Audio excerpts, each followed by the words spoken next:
Hello everyone. I thought I would put up a video and invite other YouTube channels to respond on the subject of portraying casualties in war games.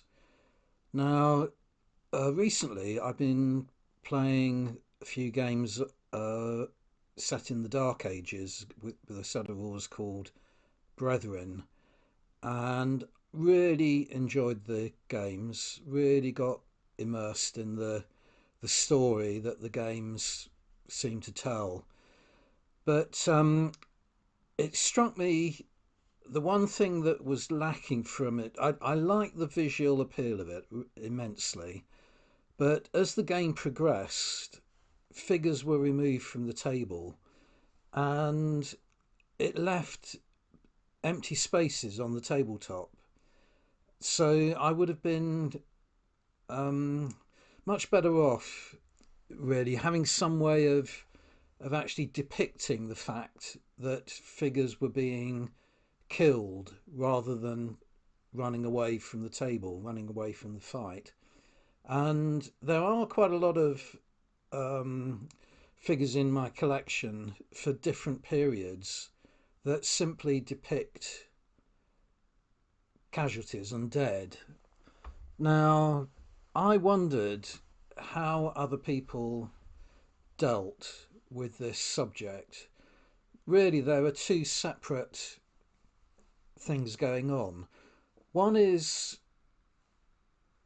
the sort of situation that I just referred to, that you can be playing a game and you're moving your figures around, and the rules are really very individual figure based. So they're definitely skirmish games, but you have to be imagining that the figure is actually performing more or less the actions that are portrayed in the model. So that's very much the case with the set of rules Brethren. It's what you see is what you get. So if a figure is armed with a sword and is defended with a shield, that is what is actually that is his statistics in the game. A similar situation might arise in a Western gunfight set of rules, for instance. Now, in those cases, in that in those type of rules, those figures are often killed.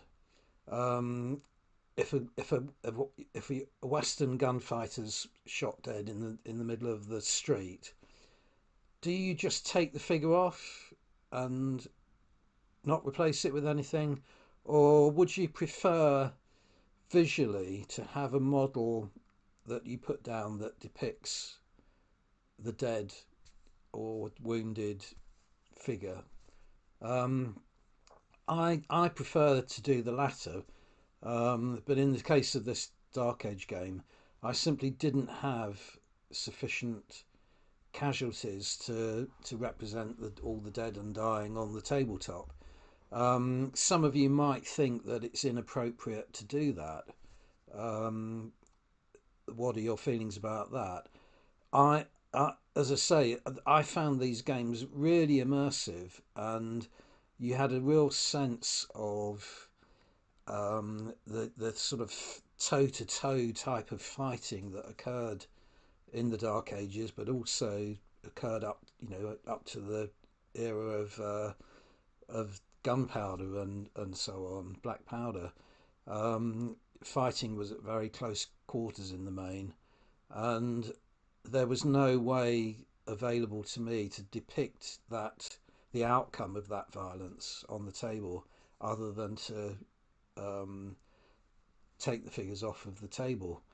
Um, the other situation, though, is a lot of games require some kind of designation as to a unit's status. So I'm talking now more about rules that are that there is a ratio of figure to real life um, proportion. So games like Black Powder, for instance, or even games like Saga, where you have units. You're moving units around the table rather than individual pieces. And very often you have to depict a number, the losses that that unit is taken. They might have, say, a factor of 3 or 4, and once they've lost all those points, then you remove the unit from the table.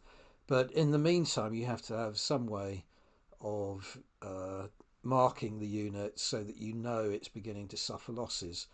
So again, this is where casualty figures can come into play. So lots of ranges, lots of figure manufacturers do produce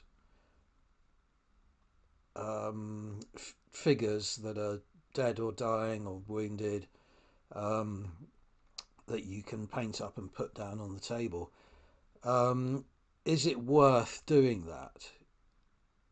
I think it is, but it is very time consuming. Um, there are certain, as I say, I've got certain collections of figures where I have got a lot of figure casualties, so I'm showing you some of those to you at the moment.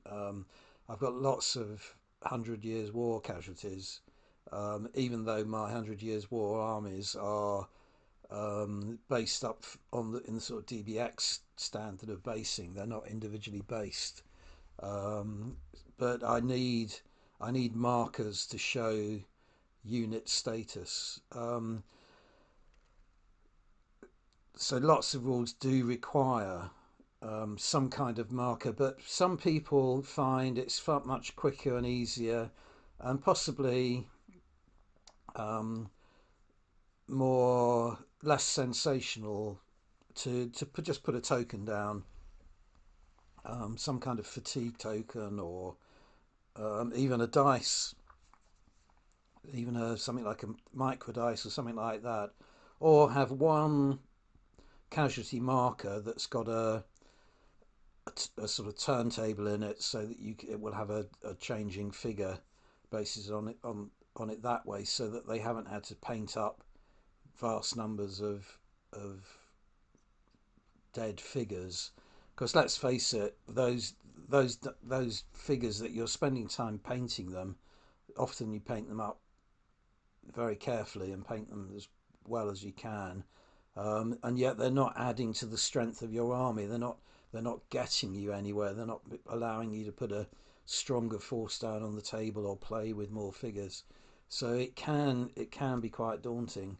One of the things that I try to do often is to paint a unit up, say, and paint an appropriate number of casualty figures up at the same time. So, and that way it becomes less of a chore. Um, but yeah, there are certainly some games